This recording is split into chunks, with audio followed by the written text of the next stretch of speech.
رضيت بالله ربا وبالإسلام دينا وبمحمد صلى الله عليه وسلم نبيا. یعنی که رضیت بالله ربا، راضی شدم به الله که پروردگار ماست، معبودی بر حق ماست، تربیتگر ماست، ربی ماست. و بالاسلام دینا، و همچنین راضی شدم که اسلام دین ماست، راضی شدم که اسلام آیین ماست.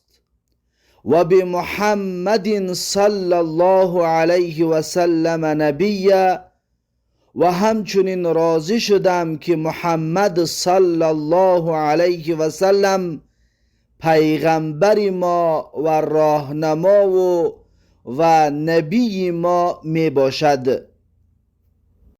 میگوید بسم الله الذي لا يضر مع اسمه شيء في الارض ولا في السماء وهو السميع العليم.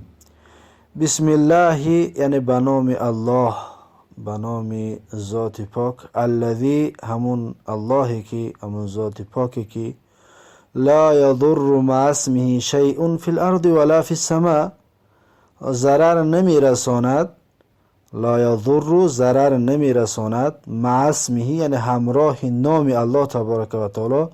شیء فی الارض ولا فی السماء، چیزی در زمین و آسمان، چیزی در زمین و نه در آسمان با نام الله یک جا ضرر رسانده نمیتواند. از این حساب هر کاری را که میکنیم با بسم الله میکنیم تا اینکه ضرری به ما نرسد و از ضرر دور باشیم. نام الله تبارک و تعالی مبارک است. نام الله تبارک و تعالی انشاءالله ضرر را از ما دور میکند. از این حساب میگوییم که بسم الله الذي لا يضر مع اسمه شيء ولا بسم الله الذي لا يضر مع اسمه شيء في الارض ولا في السماء وهو السميع العليم. و اون الله شنوا هست. السمیع شنوا هست، علیم دانا هست.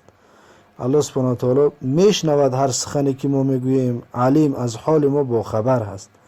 هر کاری را که ما میکنیم الله تبارک و تعالی از این با خبر هست. این است خلاصه ترجمه این دعای مبارکه.